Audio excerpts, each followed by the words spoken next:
Glória a Jesus. Abra sua Bíblia no livro de Provérbios, Provérbios 30, verso 24 ao verso 28. O Espírito Santo tem uma palavra para os nossos corações nesse texto sagrado, amém? Quantos estão aí com a sua Bíblia? Levante ela para mim ver. Muito bem, se você está sem Bíblia, nós temos Bíblias aí para oferecer a você, amém? Mas é importante você vir ao culto e trazer a sua Bíblia. Provérbios 30, verso 24 ao 28. Essas 4 coisas são das mais pequenas da terra,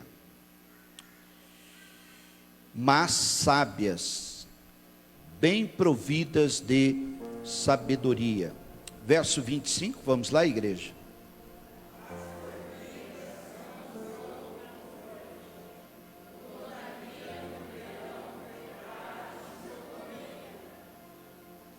Os coelhos são um povo frágil e, contudo, fazem a sua casa nas rochas.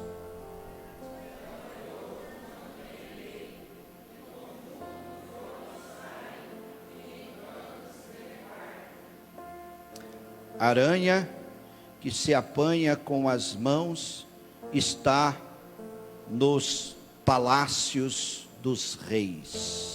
Quantos podem glorificar a Deus por essa palavra?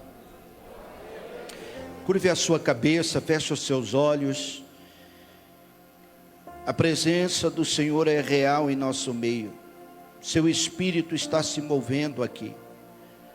Eu tenho certeza que você saiu do seu lar com o objetivo de, além de prestar o seu culto, receber a palavra de instrução que o Pai tem para a tua vida. E Ele vai falar conosco agora. Espírito Santo, venha sobre nós mais uma vez, e que tu possa liberar a palavra de acordo com as reais necessidades de cada vida preciosa aqui. Que esta palavra produza cura, libertação, transformação. Que esta palavra produza renovo, restauração. Senhor, que tu possa nos exortar, nos consolar e nos edificar através dela, em nome de Jesus. Amém? Amados, nós encontramos no texto que nós lemos, sendo mencionado aqui 4 animais que todos nós sabemos o quanto são pequenos. Por que não dizer que entre esses 4 que estão mencionados no texto, alguns aos olhos humanos insignificantes. Então encontramos aqui esses animais que não possuem força, não possuem tamanho, e alguns até são desprezados, não se dá tanta importância. Mas o primeiro versículo que nós lemos aqui, que é o versículo 24, destaca que apesar de não serem fortes, apesar de não serem grandes, apesar de não estarem em evidência, e apesar de alguns ser para os seres humanos até desprezíveis, eles possuem o que muito ser humano não possui: sabedoria. O texto ainda destaca que esses 4 seres viventes, eles são bem providos de sabedoria. Diga comigo, sabedoria. A palavra de Deus nos diz, Tiago escreve em sua epístola, que se alguém não tem sabedoria, ele indica que Deus tem para nos dar de sobra. Ele diz: peça a Deus que dá liberadamente. Então, querida igreja, Deus tem sabedoria para lhe dar de sobra. O desejo de Deus não é que nenhum de nós erre o alvo. O desejo de Deus não é que nenhum de nós ficamos andando em círculo. O desejo de Deus não é que nenhum de nós ficamos vivendo uma sequência de percas por tomar decisões erradas, precipitadas, e enfim, Deus tem sabedoria para nos dar. Quem aqui nesta noite tem disposição de dizer: Senhor, me dê sabedoria? Ele tem para te dar. Então veja que a continuidade do texto vai dar detalhes de onde está o exercício da sabedoria em cada um desses seres viventes. Ele fala no versículo 25 sobre as formigas. As formigas nós sabemos que são minúsculas. As formigas nós sabemos que elas são impotentes. Porém, onde está a sabedoria das formigas? Está em se preparar para o futuro e em se preparar para o dia da adversidade. Por quê? Porque a formiga, ela trabalha o verão inteiro. A gente vê as formigas e nunca encontramos formiga desocupada. Elas sempre estão trabalhando. Sempre estão trabalhando. E muitas das vezes a gente olha, elas vão longe, picam uma folha, a outra pica também, e vai uma atrás da outra, carregando. E você pode reparar que a formiga, ela nunca corta as folhagens de onde está o formigueiro, ao derredor do formigueiro. Pode reparar, elas saem e vão para longe, buscar a sua provisão. Elas estão, na sabedoria delas, nos ensinando. Diga comigo que eu preciso me preparar para o dia do amanhã. Em se tratando da vida espiritual, qual deve ser a minha preocupação para o dia de amanhã? A minha preocupação no que diz respeito à vida espiritual é que Jesus vai voltar. Nós estamos aqui no hoje, no aqui e no agora, mas amanhã Jesus pode voltar. Ninguém deu glória a Deus. Eu acho que vocês não estão esperando Jesus. Eu acho que vocês não estão se preparando para Ele vir. As formigas trabalham pensando no amanhã. O futuro da igreja é encontrar com Jesus. Essa deve ser a maior preocupação do crente. É com o dia da volta do Mestre. É com aquele grande dia que Ele virá buscar a sua noiva. Quem é noiva fica ansiosa pelo encontro com o noivo.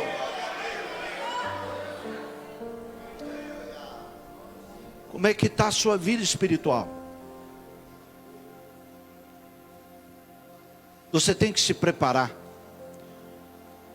Porque possa ser que Jesus não venha nos buscar coletivamente, mas como nós temos visto, Ele tem buscado individualmente alguns dele. Então, nós não podemos ser presunçosos e ficar aqui com hoje sem trabalhar, pensando no amanhã. Então, essa palavra vem para nos alertar. Diga comigo, eu tenho que me preparar hoje, pensando no amanhã. Outra coisa, a formiga trabalha fazendo celeiro, guardando. Ela cria um depósito que é invisível aos nossos olhos. Nós não vemos, mas ela se abastece. Ela trabalha se preparando também para o dia mau. Por quê? Porque ela faz um centro de provisão, onde ela abastece com bastante comida. E se surgir alguma situação que impeça ela sair, ela tem a provisão necessária para o tempo que for necessário. Ela não vai passar fome, ela não vai deixar de procriar, não vai deixar de continuar estabelecendo-se, procriando, crescendo. Quem aqui já pôs a mão no formigueiro ou pegou uma vara na maldade mesmo? E ninguém vai responder, né? Mas pela risada eu sei que já tem gente aqui que fez isso, inclusive esse que vos fala.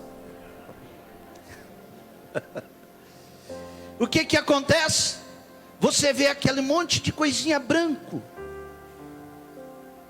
O que são aquilo? Ela está se produzindo. Ela não para de produzir.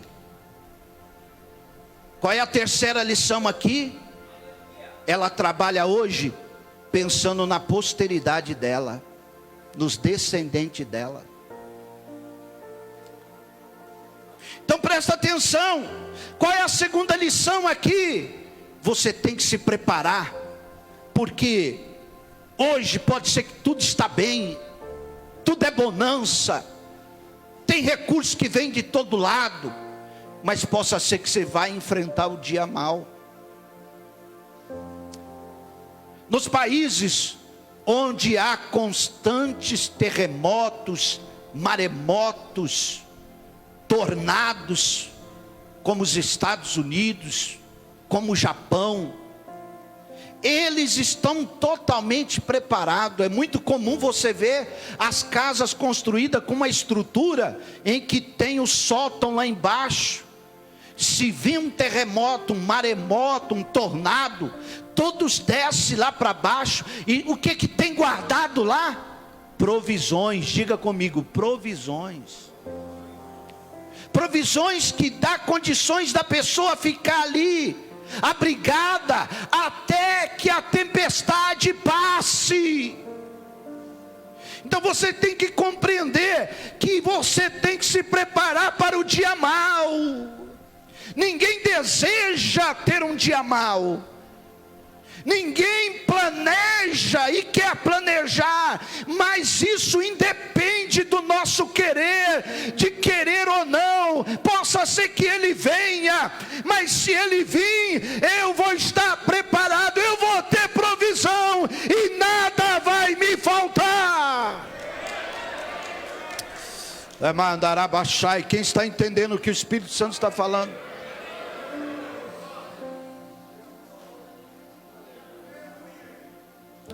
Você nunca vai ver uma formiga passar fome. Não. Operárias. Trabalha hoje, pensando no amanhã. Eu estou firmado em Cristo hoje, mas eu sei que Ele vai voltar. Ele nos fez a promessa. Amém, igreja?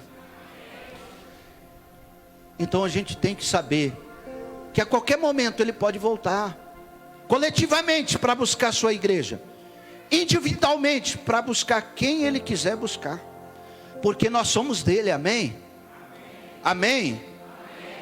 Então a gente tem que se preparar. Olha, eu não sei quanto você ganha, mas não gaste tudo que você ganha. Não gaste com coisas desnecessárias. Não. Procure pensar, guardar, poupar, porque se o dia mal vier, você vai ter condições de enfrentá-lo com tranquilidade e paz. Quem entendeu, diga glória a Jesus. A segunda menção aqui no texto, versículo 26, fala dos coelhos. É um animal frágil, pequeno. Contudo, ele é um construtor. Aqui está a sabedoria dele. Ele constrói a sua própria casa. E sabe onde ele constrói a casa dele? Na rocha. Quem pode dar glória a Deus aí? Querido, se você está firmado na rocha que é Cristo, você pode ficar tranquilo. Ainda que você seja frágil, como de fato nós somos, limitados. Esse corpo físico nosso é tão frágil. Há tantas coisas. Mas se você está construindo a sua casa na rocha, fique tranquilo, ninguém vai pegar você. O coelho, ele faz a sua casa na rocha, e lá ninguém pega ele.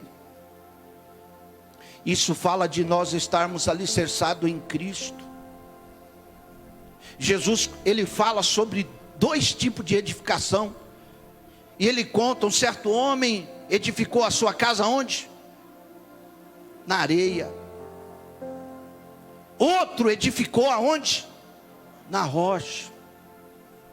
E veio o vento para aquele que tinha edificado a sua casa na areia. E o vento bateu forte, e aquela casa caiu. O vento não deixou de vir para aquele que estava com a sua casa edificada na rocha também. O vento veio, e veio com a mesma força, e bateu forte contra aquela casa, mas ela não caiu, porque ela estava na rocha. Aleluia, bendito seja o nome do Senhor.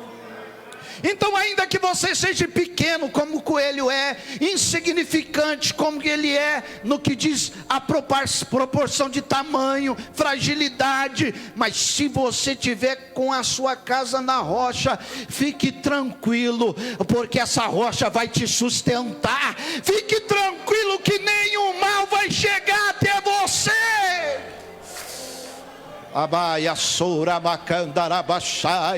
Quem está sentindo a presença dele aí neste lugar santo, aleluia.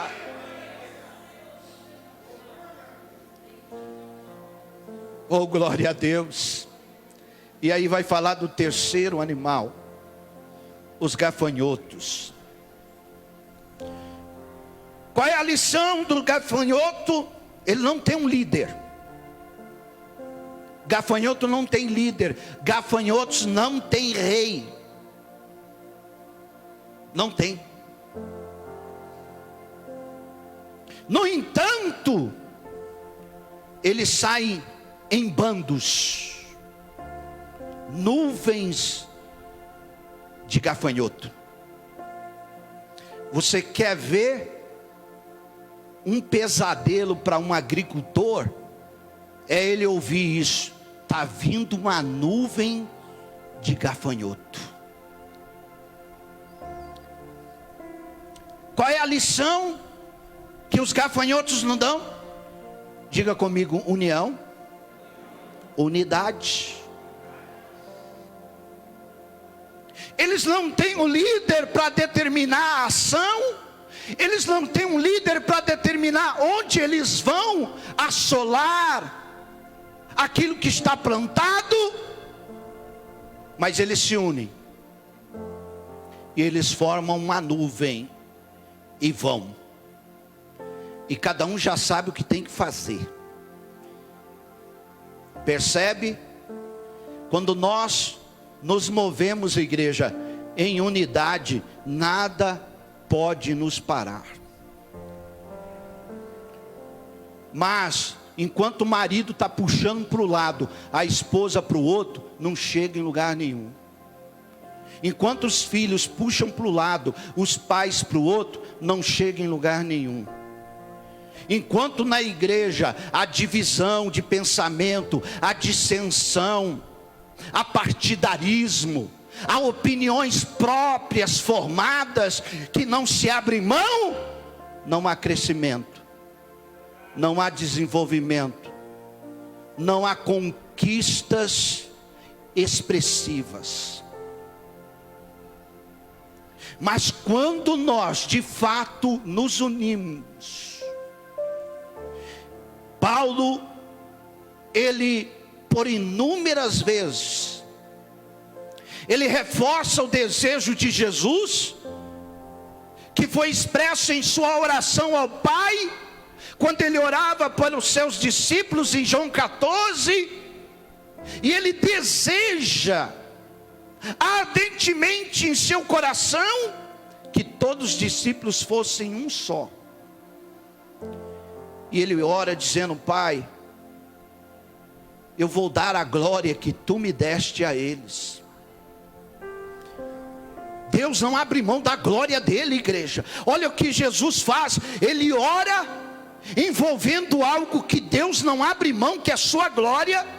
E ele diz: Pai, sabe essa glória que o Senhor não abre mão dela, que o Senhor não dá para ninguém? Sim, meu filho, o que é que tem?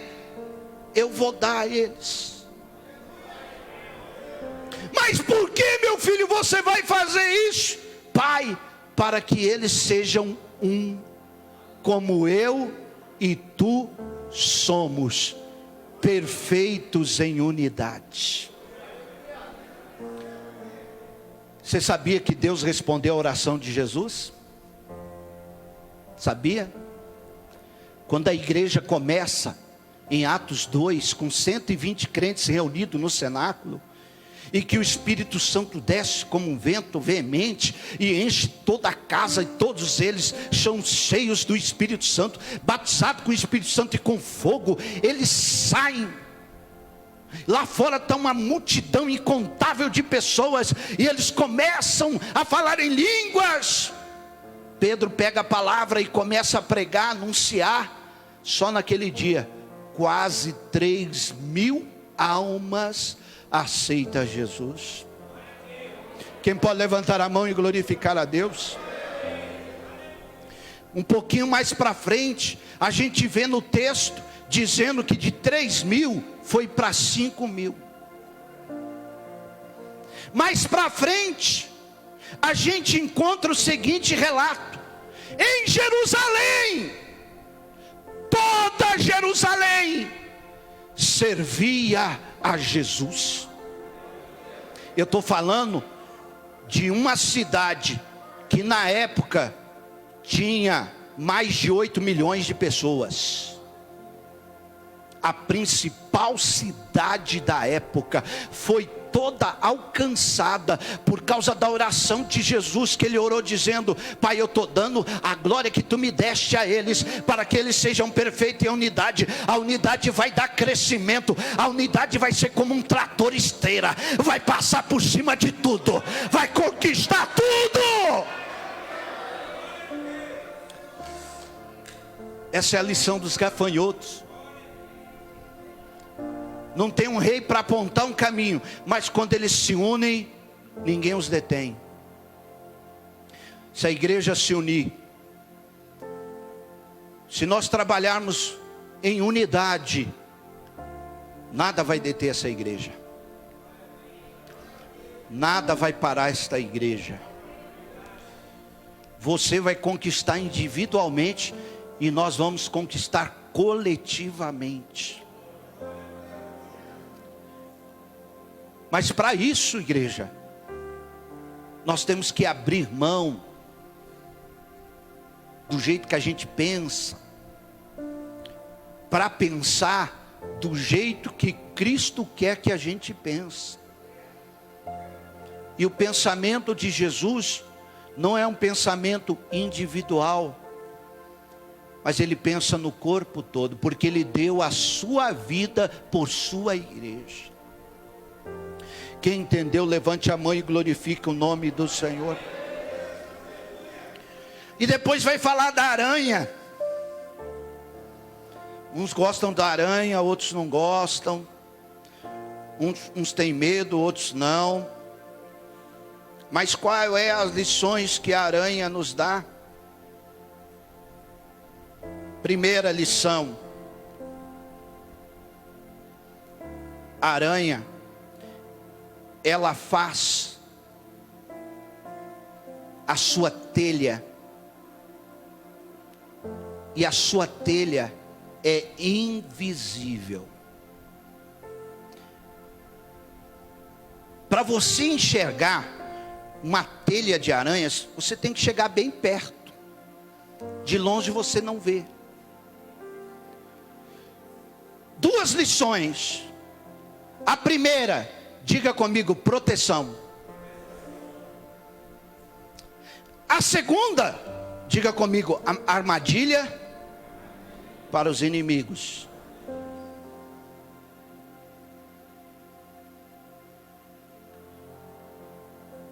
A aranha, ela dificilmente sai para caçar. Ela faz a telha dela, ali ela está protegida. Ali, se algum inimigo vir, vai se enroscar e se torna para ela comida. Então, nós temos o guarda fiel que nos protege. Amém, igreja? Nós temos uma proteção que não é vista a olho nu. Por quê? O Senhor acampa os seus anjos ao redor daqueles que o temem, e os guarda e os livra. Onde você for, onde você chegar, o seu ir e vir, tem anjos que foram dispensados pelo Senhor para guardar os teus passos. Você não está vendo, mas eles estão ali. Aleluia. Você pode glorificar a Deus por isso? E ao mesmo tempo, além do Senhor dispensar os seus anjos para guardar, proteger, Ele também dispensa anjos para prover. Você não viu o testemunho do Gabriel? Não tinha como sair, não tinha como trocar o dinheiro, não tinha como fazer nada, mas Deus enviou anjos para prover. E é isso que Deus faz. Quem pode levantar a mão e adorar a Ele? Outra coisa, a aranha, ela faz as suas telhas em diversos lugares. Onde ela tiver acesso, ela entra. ela faz sua telha e ela fica lá, tranquila, só esperando. Alguém aqui já colocou a mão na telha de aranha, ou cabelo, sem querer, encostou lá? Você viu como que é difícil tirar? Parece uma cola.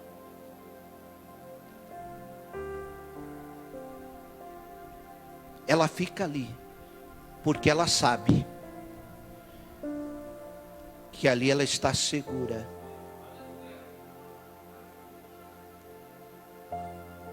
Ela faz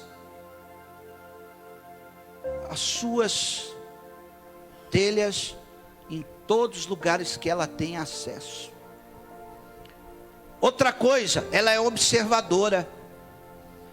Às vezes a gente está assim, de repente vem um negocinho descendo. Deixa eu dar uma olhada aqui no ambiente. Aí quando alguém fala, uma aranha, ela já... Fala para quem está ao teu lado, aprenda com aranha. Seja observador.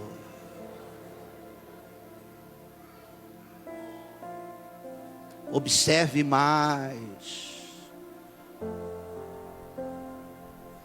Antes de você abrir a boca, observe primeiro. Vê quem está perto. Às vezes você vai falar uma coisa que só aquela pessoa que está do teu lado pode ouvir. E se você não observar antes de falar, tem pessoas ali que você vai falar e não podia ouvir. Quem está entendendo, diga glória a Deus.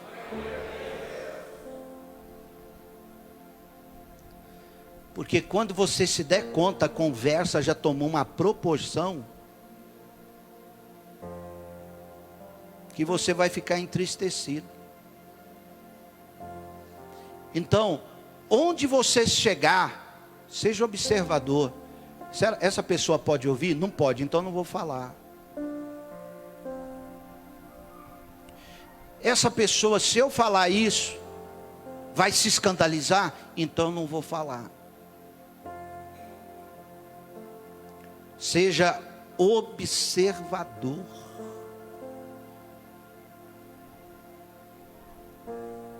Ela olha e ó, não é minha hora não, deixa eu ó.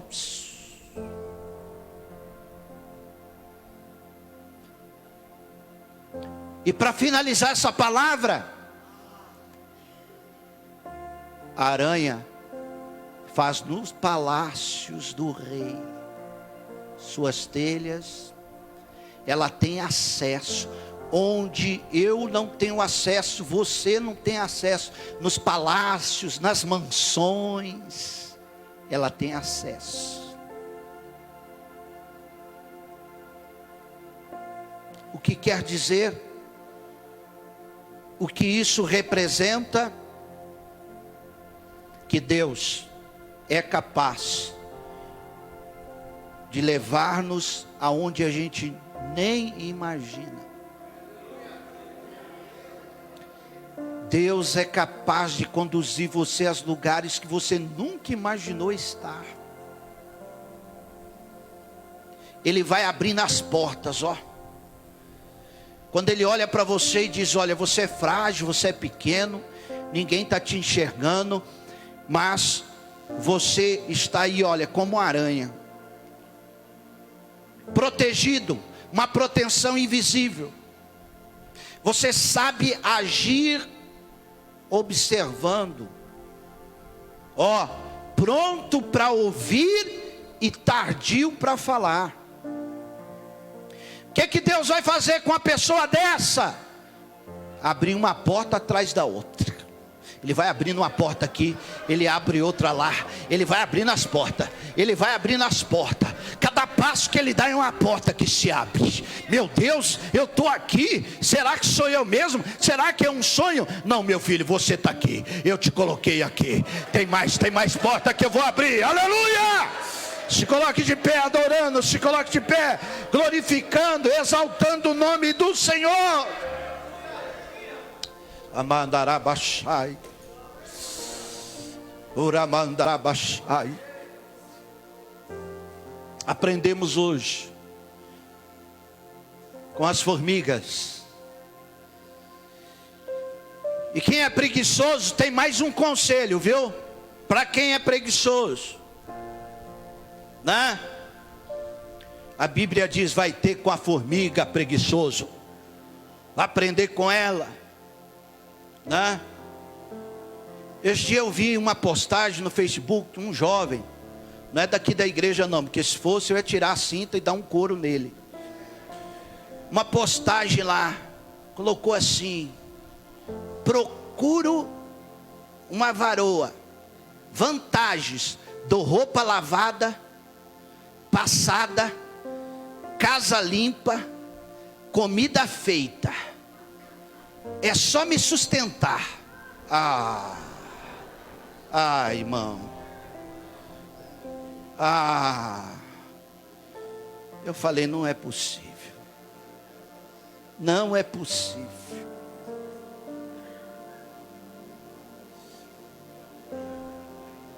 Moças, fiquem espertas, viu? O papel do homem é ser provedor, não é mulher provedora. Mulher é auxiliadora, ajudadora. Agora homem fazendo corpo mole para trabalhar, corre desse, minha filha. Corre! Melhor você ficar sozinha do que mal acompanhado. Quem entendeu, diga glória a Jesus. Então aprendemos também com os gafanhotos, aprendemos com os coelhos e com as aranhas. E a maior lição de todas, aprendemos com o Espírito Santo, que deseja que sejamos bem-sucedidos. Quem pode adorar a Deus por esta palavra? Feche os seus olhos aí, curve a sua cabeça. Agradeça a Deus por esta palavra. Peça para o Senhor sabedoria. Ele vai te dar. Peça para o Senhor, através do seu Espírito Santo, nos conduzir à unidade. Precisamos nos unir mais, igreja. Precisamos nos unir mais.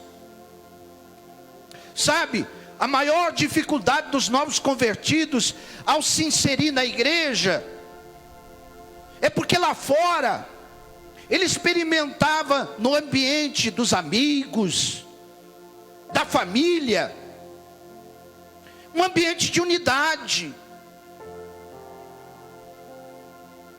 Todo final de semana, né, um churrasco, é isso, é aquilo outro. É bem certo de que nem só de pão viverá o homem. Jesus falou, é fato. Mas não é nesse quesito que ele sente falta. É de estar junto. A igreja primitiva, eles tinham tudo em comum, comiam juntos, sempre estavam juntos. Fala para quem está ao teu lado, a gente precisa estar mais junto, irmão. Precisamos estar mais juntos. É bem verdade que estamos em tempo de pandemia, isolamento e coisa e tal. Mas essa mensagem vale para qualquer tempo. Que independente de pandemia, nós temos que viver a unidade. Amém? Porque a vida passa rápido demais. Nós somos passageiros, todos nós. Amém? Então quando acabar a pandemia, me convida para o churrasco, tá bom? Vamos fazer bastante bolo, amém? Vamos fazer bastante culto de ação de graça, amém? Vamos estar mais juntos, amém, igreja? Olha, irmão, a hora que puder, que a gente começar a trabalhar nessa cozinha, Se prepare, porque vai ser almoço, jantar, vai ser, olha, nós vamos comer, terminar o culto, vamos comer todo mundo junto. Gostaram da ideia, né? Falou em comida, o crente se alegra. Oh, meu Pai. Não é à toa que lá na glória vai ter maná. Aleluia. Mas vai ser uma bênção, amém? Amém, irmãos? Você pode adorar a Deus por essa palavra. Feche seus olhos, ore comigo e diga: Senhor, me dê sabedoria. Mais